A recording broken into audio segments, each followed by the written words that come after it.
What's up, everybody? Welcome back to the Pixelists Podcast, the podcast about all the nerdy things we love and enjoy. As always, we're your hosts. That's Blake. I'm Will. Today, we're here to talk a little Worlds Beyond Number, a little The Wizard, the Witch, and the Wild One. A short episode today, but still filled with lots of juicy goodness, so I'm excited to dive in. And it feels like, I feel like I say this every time, but it feels like it's been a minute since we've talked some Worlds Beyond, so I'm excited to get into it. But before we do, how are you doing today, my friend? Doing all right. Doing okay. It's another rainy day here in Northwest Arkansas. Yeah, it's a little dreary Monday, kind of. Yeah. And I actually love rain, so I'm not blaming it on the rain. But Blake and I were just talking briefly before this, and it's just been kind of a meh type of Monday. So yeah. Oh, my daughter burned her hand on the stove this morning. No. Took the pan off. Hot red ring. Right. I wasn't there, but my wife was like, "Hey, it's still hot. Don't touch it." And she was like, "Okay." And then, full hand. Oh. So she's got like literal like blisters on her. Not blisters, but like you can see where it's going to blister at some point. But yeah. Oof. So that didn't help the day. Yeah. Eventful morning. Yeah. But I feel like I can't like remember, but I feel like I did something similar. I feel like that's almost like a human rite of passage. You gotta touch the fire to truly understand. Yeah, there's some like meaningful takeaway. There's something that she'll appreciate it in 20 years. You gotta touch the fire to understand its hunger. That's right, or something like that. Exactly. I'm gonna drop that in our next D&D one shot. Just write that down. Oh yeah. Well, I'm sorry to hear that. I hope she's okay. No, it's all good. But it has been a minute since Wizard, the Witch, and the Wild One. It's that 2-week cadence. Yeah. So which is always I like it a lot. I mean, it always kind of gives me time to like digest the episode. Yeah, me too. Actually.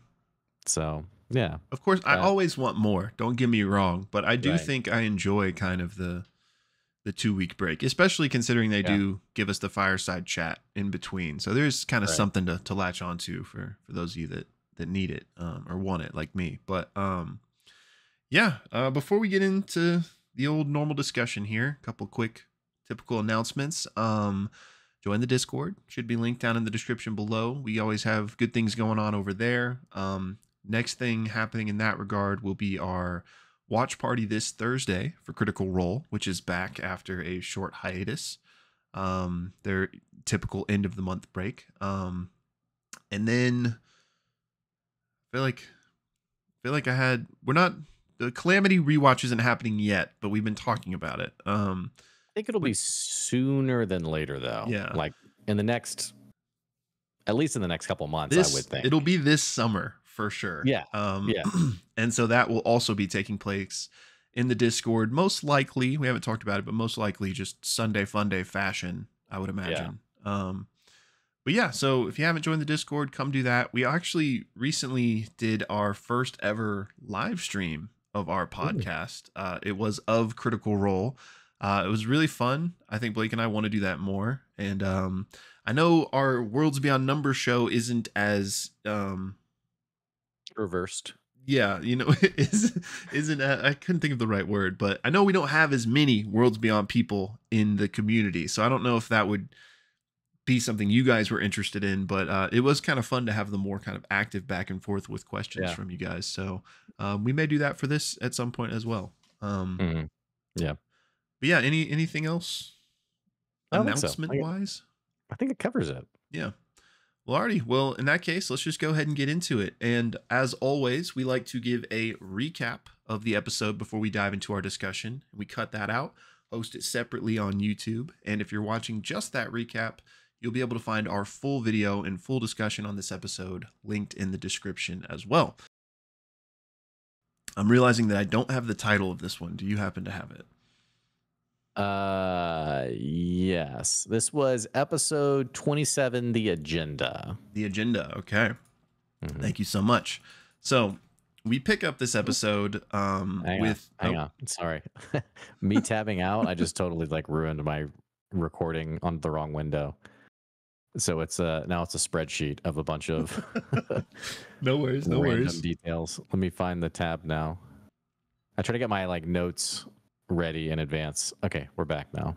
We're back. Should we hit it from the top, or are we good? We should hit it. We should hit from the top, right, for my own like sake of clipping out the recap. But yeah, this is typical on brand for us. But So if you're new here, what we like to do is a recap before we launch into our full discussion of the episode. We cut that out, host it on YouTube for your viewing convenience, and if you want to see our full discussion, that will be linked down in the description of that recap video. So check that out if you're interested. But without further ado, this is episode 27, The Agenda. So we pick up with Marara sitting on the throne up at the top of this chamber where there are 5 thrones where this conclave will happen. And she has just called for the meeting to begin. That was how the previous episode ended. So we cut to Ame. And the first thing she does is cast Calm Emotions to kind of help settle everyone and says, it's all going to be okay. Like, we got this. Meanwhile, Grimoire, right? Okay. Yeah. I might need help on some of these names. I looked for the transcript and it wasn't out yet. So this is just my best approximation. But she slowly leads Hikaya into the chamber. And Ame gives her friends a quick rundown on who all of her sisters of the coven are. So she says Marara represents entropy and darkness, Hikaya, growth and creation, Grimoire is conflict, destruction, death, and Indri represents the self, solitude. And I, of course, represent bringing together all of the things the world wishes to separate. Suvi does an insight check on Ame to see how she's feeling, and she can tell that she's not scared. She just really wants to make Grandmother Ren proud. So Suvi casts Enhance Ability on her. Fox is cunning, which gives her advantage on intelligence checks for the next hour. But Brennan reminds Erika that she actually has exhaustion. So she's going to have disadvantage on everything. But this will cancel that out for intelligence checks, at least. So the fox then like leaps into Ame's arms, and they too walk into the room, and the doors close behind them. Outside though, Ursulon decides to go have a word with the wolf guy that wanted to fight him earlier. So he approaches him and introduces himself.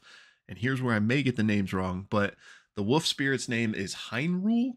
And we also find out this firefly spirit's name is Badze. And finally, the tree spirit's name is Socorro. So Heinrul asks how strong Ursulon is, and he says, well, some say I'm the strongest man in Silbury. And so Heinrul's like, well, let's wrestle. So Ursulon takes off his shield and kind of prepares and says, have at me, and dude just go straight at it.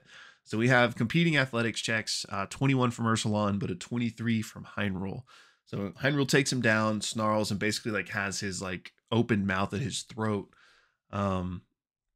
basically taking him down, and Ursulon yields. So Heinrul then says, well, what if we wrestled again, this time for stakes? Like, what would you want? And Ursulon says, how about a boon?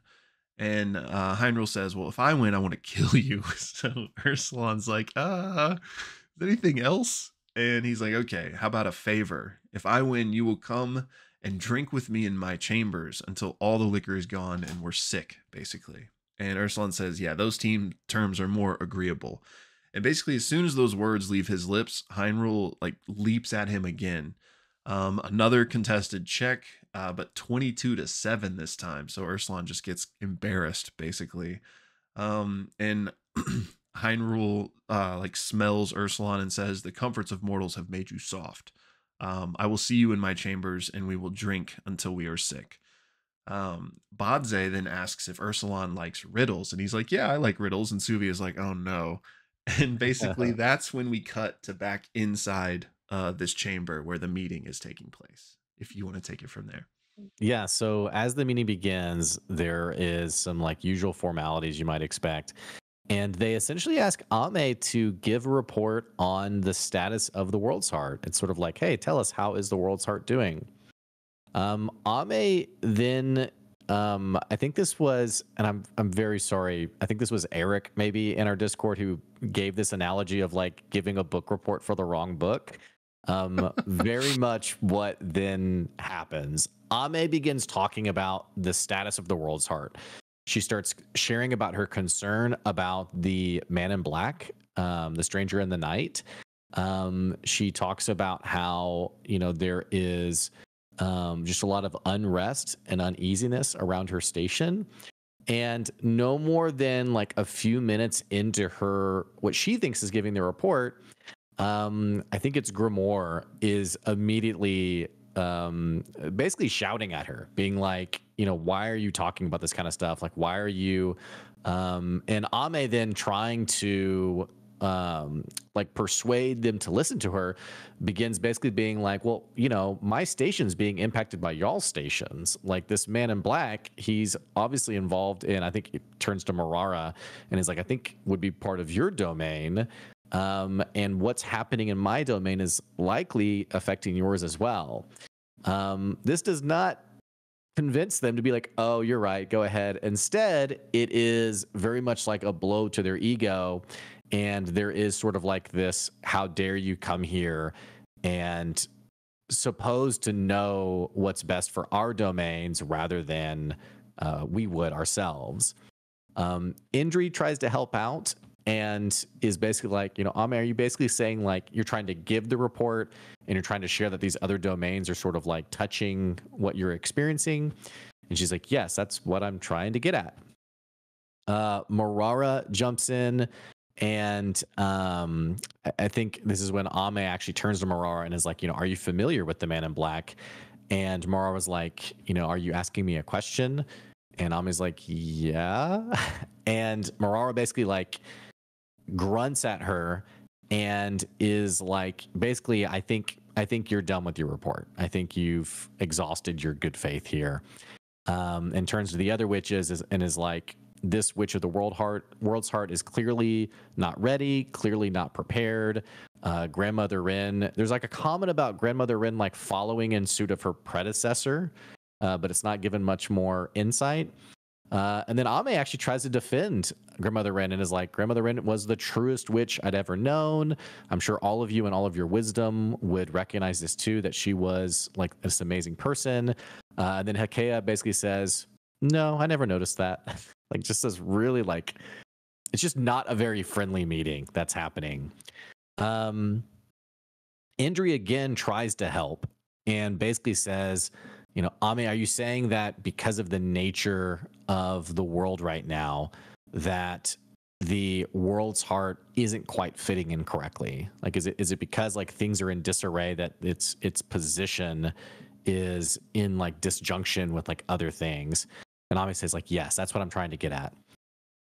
And then Marara is like, okay, well, in that case, I want to basically file a motion for us to kill Ame and destroy her station, since she just said that the world's heart doesn't fit here. And it's very much a like, no, but not like that. I didn't mean it that way. Grimoire is all for it and is like, yep, let's kill her. Hakeya actually, I think to Ame's surprise, is like, well, let's not rush into this. Let's take the day to rest, and then tomorrow we can add it as part of our agenda. And there's a line from Indri that's like, hey, don't worry, Ame. We're only going to kill you if we feel like it's the best thing for like the world. And it's like, thanks. The meeting basically comes to a close. Hakeya like falls forward into like a bed of flowers, like of moss that she creates, and disappears. And it also removes the drowsiness from Ame, which was the wisdom save that she had failed earlier. And Ame is trying to get a feel for like who's still in the chamber. She actually goes to Grimoire and is basically like, hey, what's your problem with me? Like, what's your deal? And Grimoire gets in her face and is like, you speak too much of the dead. My biggest problem with you is that you're slow, and is basically saying like you're too weak to be part of this coven. Grimoire takes her leave. Marara is gone also. And then Indri kind of like politely works her way around the moss that is in the chambers, and effectively leaves Ame by herself in this now ended meeting with the fox at her side. So do you want to wrap us up from there? Yeah, so Ame is alone in this chamber, and she and the fox have a convo, and he's basically like, we should just run. Like, nobody can catch me. Let's just run and hide, and then we'll be safe. And she's like, well, you can go if you want. Like, you can run, but I'm not going to. And he says, well, I don't want to do that. And the implication is that he doesn't want to abandon her, but he says it's because he wouldn't know how to get back if she wasn't with him. And he says, plus I still have more time to convince you to run anyway. So they make a little bet, where Ame bets he won't convince her to run, and they're going to bet fish slurry on it. So Ame then asks the fox to go see if he can go find anything out about the other witches, like go explore and sleuth around. So we cut actually a little bit of a flashback to what was happening outside of the meeting while it was going on. And Badze, who had asked Ursulon if he liked riddles, asks him, what always runs but never walks, often murmurs but never talks, has a bed but never sleeps, an open mouth but never eats. And Ursulon says, is it a river? And Badze applauds. And so he got it right. And this is basically when the doors open and these witches start stalking out. So everyone basically leaves until it's just Ame's retinue that's outside. And Ame steps out of the chamber to speak with them and says, hey, we need to go somewhere to talk, like somewhere private. And Ursulon's like, hey, yeah, like I'm good for now, but just so you know, I lost a bet and I have to go get drunk this evening. So we then cut to the keep of the world's heart where Ame is staying. And she tells them that they want to eliminate her and her station. And Ame tries to remember at this point some of the other members of the conclave that Rin told her about in the past, and remembers two previous witches that are no longer part of it, the Witch of the Watching Fire and the Witch of the Wide Sea. So she's trying to remember any conversations that she might have had with Rin about the coven and those types of things. And based on her check, Brennan tells her that Eruna, the Witch of the Wide Sea, was beautiful and wise and very close with Hekea. And those two plus Grimoire were kind of like one group. And then Scaldi, the Witch of the Watching Fire, was closest with Indri and Grandmother Rin. So those three were another group. And then Marara was alone in the center. So they're kind of two cliques and then Marara. So Eruna died of old age and didn't have a successor because she waited too long. But what happened with Scaldi is that she had an apprentice that betrayed her. So something happened, maybe related to the betrayal, maybe not. But in any case, when Scaldi died, the apprentice had removed themselves from succession. So that station basically went away. Ame tells them all of this, and that even originally there were 13 witches in the coven. And Suvi says, well, I think the answer lies in the fact that you guys always argue. So if they take you out, there's only 4 of them left and there's no tiebreaker anymore. Like, so they're going to be stuck. So they basically have to remove 2 witches to continue on. And in the same way, the last 2 witches, Eruna and Scaldi, were actually kind of opposites, in that one was the sea, one was fire. So maybe Ame, if you argue that your opposite will also have to leave, then that can maybe save you. And Ame's like, well, I can really make a case for any of them to be my opposite. And it's at this point that they remember the words of the wizard Sly, who basically told her that her best chance here was to use this defense, saying you can't get rid of me without getting rid of somebody else. So it doesn't fall on Ame to choose a specific sister of hers to try and eliminate with her. All she needs to do is bring up that someone has to go and then let all of them argue about it. Like, that's going to be the best way. So while this conversation is happening, from time to time, the fox is checking in with Ame via their telepathic bond and telling her what he finds. And most of it is innocuous. He's like, I found a hallway. And she's like, keep going. But during one of the check-ins, he actually sees Indri and Marara kind of having a confrontation, with Indri basically having backed up Marara like to a wall and like pointing a finger in her face. And they're too far away for the fox to hear it, but Ame like kind of shares his vision, and since she can read lips, she can pick up parts of this conversation. However, because Marara wears a mask, she can't hear Marara's side, only Indri's side. And Indri is absolutely livid. And so what Ame can pick up is this. Indri says, give you any pause at all? perhaps when Rin gave her some warning, or, she came, oh, excuse me, I skipped a bit. She says, give you any pause at all? Obviously, she had some idea. It caught her not at all by surprise. Then something from Aurora we can't hear. And who can say? Perhaps Rin gave her some warning, or, she's come with those Citadel wizards. So maybe, again, something Marara says. And then Indri says, yes, my sister, of course. Their tricks were paltry 100 years ago, paltry 50 years ago, 20 years ago. But every so often, I look back and their tricks keep getting better. I think your entire point is that time is running out. Whether from the Citadel or from the cottage, Ame has some knowledge about this. And your impatience and your disdain for the requirements from our sister Hakaya saw this opportunity lost. So think more in the future, not solely in your own domain, but of all of ours. And so Indri, finishes scolding her and turns and walks away. And Ame is like, yo, Fox, follow Indri. So back in the room, Ame comes back too, and she basically kind of gives the nod to Suvi to be like, hey, can you check if there's anything like listening in on us? And so Suvi casts Detect Magic, and she can sense that something in the room is like spying on them, but she doesn't roll high enough to pinpoint what it is. So they kind of know they're being listened in onto, but they can't do anything about it. But then since Suvi gleaned this, she kind of writes down on a page and like passes it to Ame to tells her this.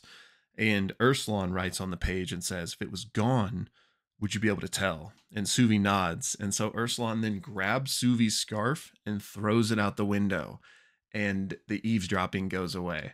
And Brennan says, Lou, you stone cold got me, and just ends the episode right there. So that was the end of episode 27. Again, the agenda. And if you're looking for our full discussion, you will be able to find it linked down in the description below. Pop. All right. Great job, man. You too. The plot thickens. It does, man. So first of all, the meeting went about how I expected. Awful. Yeah, it was about, which now that I am not doing the recap, let me correctly grab who said this, because I thought it was Eric, but maybe not. Yeah, it was Glimmy. Good old Glim. No, I don't remember. No, I've forgotten how to say it. No, you're right. I think that is like Okay. the correct pronunciation. Okay. Yeah. So that was correctly his analogy of the situation, which I thought was a perfect way to put it. That's a great analogy. Yeah. Yeah, man, that went so bad. Like, yeah. it seems like, given what we know now, that was obviously like she was walking in, she was being set up, you know? So right. like they fed into making it as bad as possible, even with Indri kind of gaslighting her by like seeming as if she was like on her side, and Right. like being polite. But really that was just kind of teeing her up. Yeah, exactly. Inviting her to basically be like, World's Heart sucks, to be like, Yeah. oh, Marara, what do you think about that? Yeah. So, yeah. Which, wow. a lot to talk about there. But real quick, even though this was an hour long, it felt like a normal episode. Like, I don't know. Yeah. Well, it was just pure story-driven dialogue, for the whole hour. So, and the whole meeting was really stressful too. So, yeah, it's another reason, I think. Yeah, Brennan didn't like pull any punches. I don't think is the right phrase necessarily, but like, I could just feel like the trust between like I don't know if I could get away with that at a table, where it's like obviously very. Like I can't find the right words here, but like Ame could not like say the right thing, where this is not like speaking down on any table I've played with, but I just think you would really need trust there, because I could see a lot of people like getting really flustered and frustrated, being like, what am I supposed to say then? But it was really compelling. And again, given what we find out about, Marara clearly being against Ame, it all like makes sense. It was almost like she couldn't have said like it was impossible for her to have said the Mhm. right thing in that meeting. So yeah, that was compelling. I was on the edge of my seat the whole time, and interesting that Hikea is the one to kind of maybe have a glimmer of hope for Ame here. I know. I thought it would have been, given that we've seen Marara in Ami's backstory, I would have thought like Grimoire would have wanted to destroy the station, and like with Ikea, maybe even a Marara would have been like the surprising, Yeah, defender. But that wasn't at all the case. And this is pretty interesting too, because I think with Hikea, I think Brennan given like a little bit of the backstory of like the triads, Indri, Ren, and Scaldy. I think I have Scaldy written Whatever. down, but again, these Okay. names I'm just kind of guessing. But then Aruna, Grimoire, and Hikea, we're in an interesting situation because they can't get rid of Marara because Marara's in on the plan with Indri. So it would have to be Grimoire or Hikea, and Grimoire and Hikea are best buds currently. Right. So it's funny how we're now seeing that dynamic be how this plan is actually going to play out in the sense of like, oh, it makes sense now why they can't destroy another witch. At least in the short term. Hikea is pretty old, it seems like. So True. Yeah, and maybe this is just delaying it. And it is interesting that Indri was one of the ones Rin was close with. Yeah, that was interesting. And now, I mean, not Ame is clearly a different person, so she, her allegiance probably wasn't to the station, but maybe to Rin. And not even that she had an allegiance. We don't know it was like that. They just were a group or whatever. Right. But yeah, so yeah, and it's interesting that Marara has kind of always been the lone wolf, sort of. But I guess, maybe not anymore since she's working with Indri. But yeah, very interesting kind of political things going on with these groups. And I know I'm kind of jumping around here, but really interesting was the whole point with Grimoire where we got the insight check that she was scared. Yeah. So what is she scared of? Yeah, I don't know. I mean, her whole language, like about like being slow and like, being a predator who also knows, she didn't say this, but like being a predator who also knows when there's a bigger, there's always a bigger fish. Yeah. Always knowing when you need to run. I don't think it's the Citadel that she's afraid of, because I think there's too much contempt for the Citadel by the witches. Yeah, I agree. It feels like, I don't know. It's either, I don't know. I wouldn't say it's the Citadel either, but maybe like a more grandiose, like kind of the way that like the spirits and stuff may be getting pushed to the side, or could it even be more in the moment if she knows that another station here, like, could she know that Ame's move is to threaten somebody else, and that's why she's afraid that like maybe she'll be the one. I don't know if I think that's it though, but could be. Surely at some point though, there's been a time when there's been an even number of people on the council. I mean, when there was 13 and it went down to 12, like, were they like, probably gotta, who's the odd man out? Yeah. Or when it was 7 and it went down to 5? Yeah, like, because did Iruna and Scaldy like die the same day, or like, exactly. Or maybe it's one of those things where there was 6, but there was never a need for a conclave whilst there was 6, and by the time the next conclave happened, there were then 5. Yeah, okay. Because like it seems like these don't happen that often.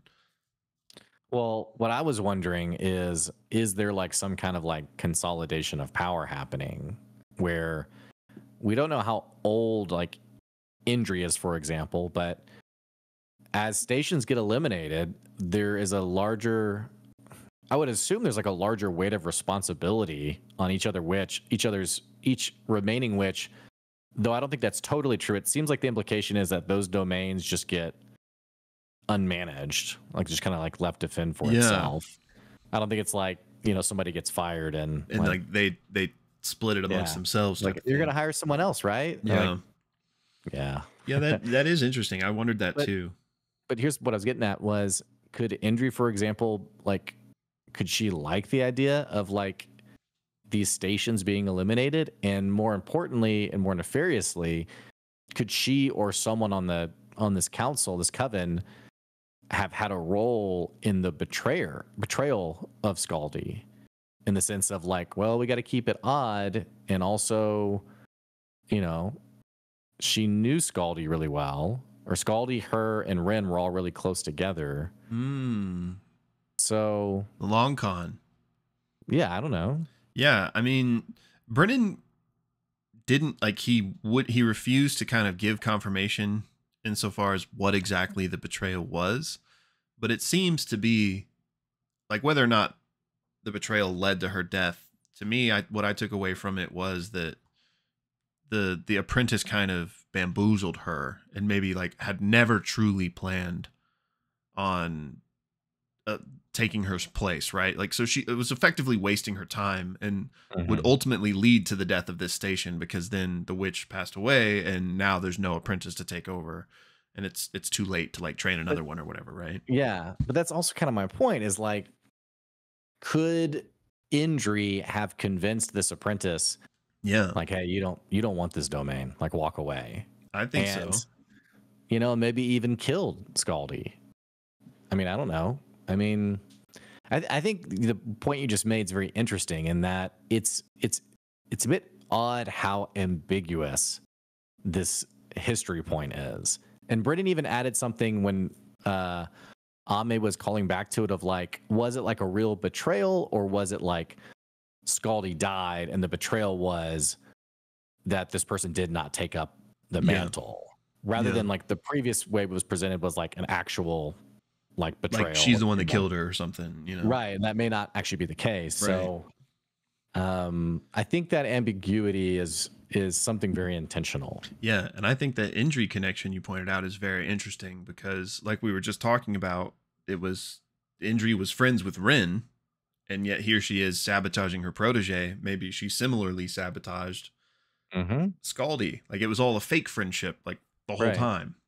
Right. So yeah, I like that. But again, I guess even though they don't seemingly like split up the feigns, like, if Ame got taken out, for example, I don't think Indri would take on the world's heart, Right. But even that not being the case, there probably is just an ascension of power insofar as now there's only 3 Coven of Elders. Like, so even if they don't actually increase their domain, they increase their prestige, or like status, maybe. Yeah, or like, I mean, I guess we don't know this, but it seems like these are probably the most powerful witches on the planet. Even if they aren't like gaining power, I think even just the, it's like when you're making a decision and it's like, where are we going to go to lunch today? And there's like 10 people involved, and like everyone has a different opinion, And you're like, man, this would just be easier if I had like not invited anyone. Like, I'm just going by myself, And we're not talking about lunch. We're talking about like the future of Amora. And so maybe like they've just over the hundreds of years have become tired of like the back and forth. And like, we know that Marara went to go meet Rin and try to convince her to do this thing. So like, maybe that was like a final, like, okay, so like, maybe they're just kind of tired of like the nature of the council, or the coven. I keep saying council. And I guess they do have more power insofar as political power, if you will, to influence events, because like they whatever the rules are in place, which I'm sure there's kind of like some spiritual witchy rules where like they can't act completely autonomously with certain things, like you need the quorum, or whatever the case may be. So like by eliminating other people, they have more power to influence the direction of the world, and just by default have less people to challenge them in general, I guess. Right. So yeah, and I mean, we talked about this when we first met Indri, that she's the most beautiful person ever and is being so nice, but like there's probably it's probably Hmm. manipulation behind the scenes. So um which also the way Ame described um her domain of being like the self and solitude, like all just checks out. Hmm. So it makes you wonder, like, and not that, well, I mean, Ame is gonna be okay, I imagine. We'll see, but it's not like I expect her to like truly die. But I wonder if Indri's ultimate plans would be to be completely solo, like, however long it takes, you just pick off one at a time until she's the only one left. I can see it. Yeah, for sure. Um, And I love your tie-in there of her domain being like the self. I think of almost ego associated with that. yeah, Um, so it checks out that her ultimate interest would be to, be the sole witch at the top. yeah. Um, so was the implication of like the end, like the stinger conversation at the end, was the implication that Marara was supposed to play it much more slowly rather than like, all right, well, let's kill Ame and be done with it. Like, Yeah. isn't that what Indri was upset about? Was like, why were you so, Yeah, overt about it? yeah, that's what I took from it, is because she said like your impatience like cost us. So like I guess they had more of a kind of plan to maybe make it more subtle, or like make sure kind of everybody was on the same page. But now Hakaya kind of given Ame this chance to kind of regroup Mm. situation. I love how smart Brennan was in this moment. Because above the table, here's like a really great example of how a DM understands like what not revealing what they know above the table versus what's happening, because the comment from Indri, which was like the whole start of this convo, was there wasn't anything from Ame when you said let's kill Ame. There wasn't like a gasp, there wasn't like a wait, what? Like Yeah, totally. And so Brennan obviously thought about that prior to this moment of now how much forethought he put into it, I don't know, but just like the brilliance in the moment to recognize that Ame as a character did not, because she had the meta knowledge of it happening, right. and then using that as a plot thread. Like, how did she know? Was it from the cottage? Was it from the citadel? Like, Yeah, I just thought that was a very cool, like, I would have totally sailed past that and not yeah. Me even too. thought about it, Me because it's too. just so, it's just Yeah. such a great moment. I didn't even think about it until you brought it up just now. But yeah, that's such like a veteran move to, one, recognize that, and then two, actually use it. Yeah. Which, yeah, it just also paints Indri as even more impressive, right? That she noticed that. Yeah. Yeah. So yeah, and I liked that whole little conversation. I'm curious what Marara's half of that conversation was, but I know. also just interesting that not that Marara was the big bad wolf, but like clearly there's a power dynamic there, that Indri was Hmm. able to like back her up and like talk her down Yeah. like that, and she kind of accepted it. Yeah. Um, which also calls into question everything we were just talking about like these Yeah. deep seated moves. Like maybe Marara wasn't alone. Like maybe it was Indri and Marara kind of always had their own little, machinations or something. That's smart. But Yeah. yeah, I forgot the other thing I was gonna say, but yeah, I liked I was that. gonna say, I was gonna say, I was trying to use an analogy. So I was to say, like, yeah, like a little friendship, like under the covers. And I was like, wait a second, that's not. That's way more sexual It's a than I mean different it. friendship. Yeah, They're just bestest roommates. friends. Yeah, I was trying to think of like what's a good expression for like under the behind the book, under the pages. I don't Behind the know. book. Meet me in the library. Behind Um, the book, under the covers. Yeah. You'll um go to jail. straight to jail. Straight to Um jail. That's right. but yeah, I liked that, and the whole like 100 years ago the wizards were laughable, 50, 20, but they always do like get a little bit better. Mhm. So like maybe we need to be aware of that, which that actually line could maybe speak to this potential fear. Not that this is related at all to grimoire, but that it's Yeah. not necessarily the Citadel. Like, yeah, we need to be kind of have our eyes on the wizards because they mess with our plans, but it does feel like there's something grander happening that Mm-hmm. I'm sure that the wizards and the Citadel play a big role in, but and I think we've cited back to these conversations several times, but like the same thing Marara approached Rin about. Like, we still don't know exactly what that was. We're like, Rin, you need to get on the same page with us on this. And Rin's like, no, I'm Mm-hmm. not going to do that. And so like, I don't know, maybe there is just some movement of like, I don't know. Yeah. It just feels like something on a grander scale, like is Yeah. happening in this world and the different parties are like Yeah. preparing for it. I agree with you. Yeah. I think that's a spot on take. Like, The yeah, other, like, yeah, go ahead. well, I was gonna say the other thing that I'm wondering what's happening is I would have thought the Man in Black was that thing or something, but now I'm wondering like, is the Man in Black maybe working in tandem with Marara? Because That's the vibe I got. yeah, because Marara like totally like clapped back and like didn't even give that topic of conversation any room, and it felt very defensive, and it Mhm. just made me wonder like the first time we met the Man in Black was him coming. We inferred to like just take or destroy the world's heart. Like, could Marara Yeah. have sent him, like weaponized him, or even just partnered with him to be like, here's another way we can take care of the world's heart? Is like, you go, she's dead, go take care of it. Hmm. Um, Yeah. I don't know. Because I don't remember exactly what was said, but during that conversation, it was heavily implied that he was under her domain, right? Yeah, part of her domain. Yeah, Now that's not to say that she like commands him or anything, but just that like right. that's the section of the world that he falls under. Yeah, Um, which kind of surprised me. I know how Ame described Marara, but I can't remember when Brennan like a long time ago gave us like the rundown of each of those Coven of Elders. Like, I don't think he did. I think that was Erika. okay. Just doing a really good job in the moment of like giving, or I think it happened off camera.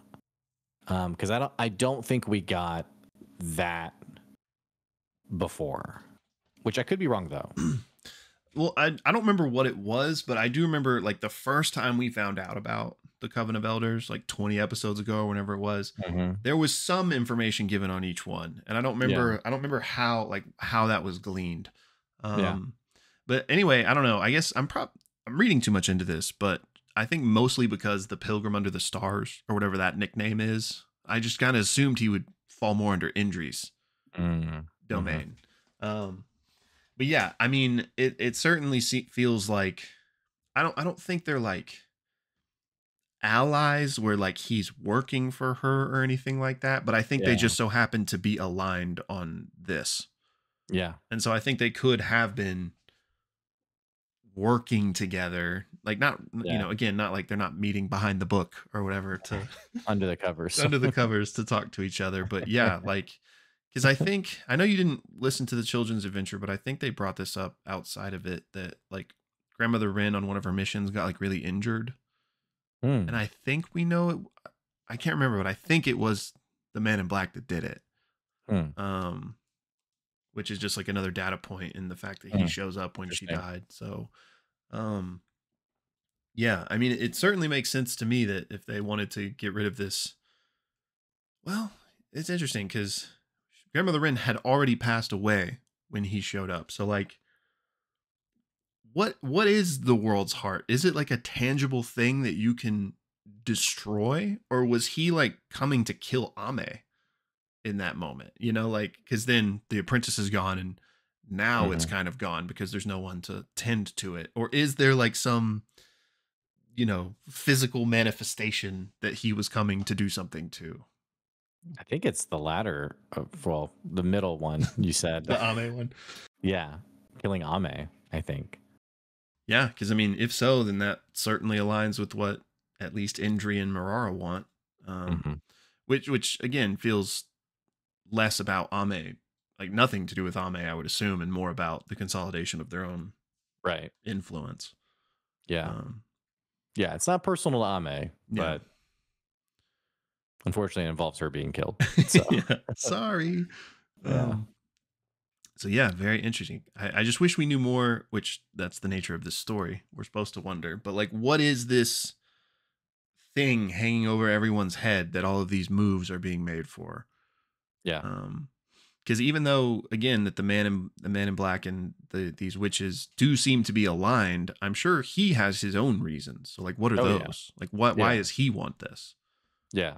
So yeah, curious. Outside of the meeting, Ursulon got his head handed to him. Yeah. You know, went back at a second time. Oh, I and wanted lost him to win again. so bad. I did too. Yeah, it wasn't even close the second time. But But Hyrule, what did you get his I think name that's as? right. Okay. Yeah, because I thought Hyrule in my head. So yeah, in previous episode, I remember us talking about werewolves. It seems now that is not the case. He's just a spirit that can turn into a wolf. And then the riddle I was kind of worried about, but that seemed to just go fine. You know, when I heard that, I'm familiar with that riddle, so I was like, oh, please get this. And so I was so glad when Ursulon knew it, because I was like, if they like, he's just taking L's to everybody in this squad. But yeah, I'm curious, like, he wanted to kill Ursulon and, you know, moved away from that, but I don't think this is a pleasant, like, let's get a beer. Like, I feel like there's another kind of shoe to drop with whatever is going to happen with his drinking that he has to do. Like, not that it's like something sinister, but like, I mean, it's like a weird aggressive friendship is how I would describe it. Yeah. I mean, it's definitely weird. And I wonder where, I don't know. I'm also curious, like the nature of these spirits, like which ones of them are way shadowed and which ones of them are like there willingly. And, you know, I wonder if they're not way shadowed, since this one in particular mentioned Ursulon, that Hyrule told Ursulon, you know, the world of men has made you soft, basically. Which to me implies that Hyrule hasn't been in the world of men, or at least hasn't like been there solely. So, but yeah, drinking until you're sick. I just loved Ursulon being like, "Hey, I'm busy later. I have to drink till I throw up." Yeah. So I think Suvi asked, like, "Is this like a date?" I didn't get that impression. I didn't either. But yeah, this seemed more like, let's have fun and I might kill you. Yeah. That's kind of how I took it. And I mean, he could be wrong. Maybe he is just kind of like a rambunctious spirit that this is how he makes friends. But he doesn't seem like the type that was looking to make a friend. Like, so that's why I'm just a little bit wondering what's going on there. Especially considering that he comes from grimoires, like the feral, like, I want to kill you group. So yeah, I'm very curious to see how that plays out. And I also I wonder why Brennan stopped it where he did, because again, it was like an hour long, which some episodes back in the start were like that, but we haven't had one like that in a minute. So I wonder if like things are really about to like pop off from here, or I mean, it could have been anything, right? It could have been something out of game completely that, you know, it's like, this is a good cutoff point. But this is a really brilliant move from Lou at the end. I loved it. If in following up to what you said, I was gonna say, like, hey, we never really know what Brennan's doing, you know, under the covers. I was like, wait, I'm making it worse. We just need to let this die. Nope. It's us giggling, and then everyone listening is like, all right, guys, we please stop. That was brilliant though from Lou. And yeah, I love how they even asked the question of like, are we being watched? Because that scarf was such like a clever, it's so easy sometimes as a DM to like slip something in like that. So yeah, that's very clever, because when they were wondering if they were being listened to, I was like, of course they are. Like, you're in Indri's castle, like of course. But then I started thinking about all these rules that we've been playing with since getting here, like the rules on how she had to correctly invite Suvi and the wizards, you know, like all of these like unwritten magical rules that are in place. And it's like, well, could she have like spy cameras in there? Wouldn't that go against like the rules of inviting guests? And So that's why I really liked the scarf thing, because if I recall, I can't remember the apprentice's name, but like, and I don't think she was doing it sinisterly. She had just been Mhm. ordered to do this, but she's like, no, like, please accept the scarf. Like, I was asked to do this. Like, please, like, can I please just complete my task? And so like they kind of, all right, we'll take the scarf. Like, we'll do this. Like, and so like, since it was like willingly accepted, I Mm. bet that kind of superseded the rules of like, you can't spy on your guests type of thing. So, And maybe the fact that Suvi isn't a witch even makes that oh yeah, rule true. more flimsy. Like can't do it to Ame, but you can do it to anyone in her retinue. Yeah, that's a good point too. And so spot on to Lou for just instantly grabbing onto that as well. Hmm. It was a badass moment for sure. And Brennan's reaction was great. Yeah, yeah, I love that. So yeah, I don't know, like it seems like they have a plan. We're gonna well, okay. So we talked about this a little bit already, like the even versus odd, that's gonna be her plan. Surely they've had even numbers in the past. All that aside, like you have to think the other witches know this. Like, That's yeah. surely, Oh yeah, surely this isn't going to be like, oh, what? You're right. Like, we gotta yeah, get rid of two. Like, so yeah. sure. Like, I feel like they might have a plan for that too. Like, what if in pursuit of consolidating power, they're like, oh yeah, you're right. So Hakeya or Grimoire, you're Hmm. also gone. Like, what if they're prepared for that and already have moves set up? Yeah, yeah. I think, and this is where I think it's so smart from Brennan because Sly said like, "Hey, your only hope for survival is this angle." Yeah. So I think you're right. I think, at least I hope it's not like this where they're just like, "Oh no, we can't." Okay, all right. Hey, sorry about the whole like killing you thing. Like it feels like there's going to be like all right, no problem. Hakai, you're dead too. Yeah. And like we think like all hope is lost, but because it happened this way, it provides like the tiniest out for Ame. Like I don't think it's going to be like a neat and tidy like darn. I think it's going to be still chaotic and hard to navigate as a player, but that it, like Brendan said through Sly, it's the only hope Ame has. Yeah.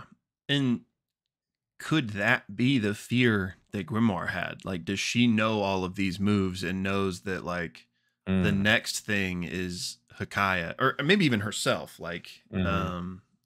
I don't know, because I don't know how the voting process would work if like do they have to vote them out at the same time? So then you just need On the count of three, two. point to the one. Yeah. Oh no. Well, because like let's again don't know how it works, but if there's five of them total and we're getting rid of two, the remaining three are the ones that vote on it, then Indri and Marara is already the majority they would need. Hmm. But maybe it would have to be unanimous amongst the three remaining. Hmm. Yeah. So I don't know. Well, we'll find out tomorrow. I mean, I'm assuming we'll see what happens tomorrow, but maybe it'll be kind of more of like a filler thing. Yeah, because we still have. Yeah, I guess we don't know when they'll reconvene. But we have whatever. Or we have Ursulon's date. I Hmm. say jokingly, and we still have Suvi's secret mission. And like, Right. could Right. could that throw a powder keg into all of this as well? Like Yeah. when We're it, only. yeah. Sorry. Go ahead. I was just gonna say, like, when will that come to a head before the reconvening or after? And what kind of different repercussions could it have Hmm. in either case? We're only 4 episodes into this arc. It feels like it's been really long, but Yeah, yeah, it really does. And I wonder if, so since they've been, was this the third arc? This, this is the third arc. Yeah. I wonder if, like, this will be like this conclave visit to the North Pole will be an arc. Like, as soon as this is over, I wonder if that will be the end of arc 3. Or if Yeah. like it'll That's a good. just be like a Yeah. 7 episode arc or whatever. Yeah. Not that this has any weight on anything, but just curious how The they're gonna do it. previous one was 9 episodes. 2, 3, 4, 5, 6, 7, 8, 9. Yeah. and we're 4 in now. It kind of feels like this would be its own arc if they keep it, you know. I mean, I don't know, but yeah, Suvi's mission. I totally forgot about that. You know, just to get it in, because we say it basically every episode now. Taylor Moore, amazing.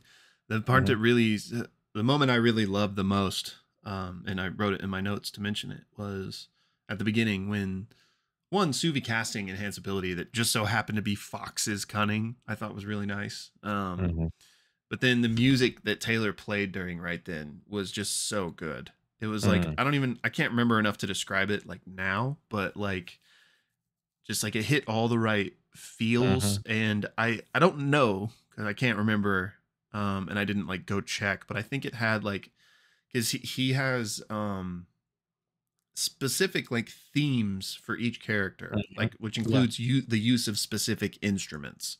And so I think there was like the make like the calling back of those themes, like with this kind of nice moment between them two. So yeah. And Amazing. also when the double cross started to happen, or Marara said we should kill Ame, the music got really good then too. Yeah, and she like her voice that was, well, I guess it was Taylor, but also Brennan. Yeah. It's creepy. Yeah, he's doing a great job. Well, what else? Anything else from this episode? Not really. Okay. Yeah, I'm just want to find out more about all these things. Yeah, new episode tomorrow. Check out our Discord. We talk about every episode in there. And otherwise, I guess that does it. Yeah. Also, live stream this Friday. Forgot to mention that at the start of the episode, but that's right. Yeah. So come hang out with us there. All right. Alrighty, y'all. Thanks for tuning in. Bye, guys.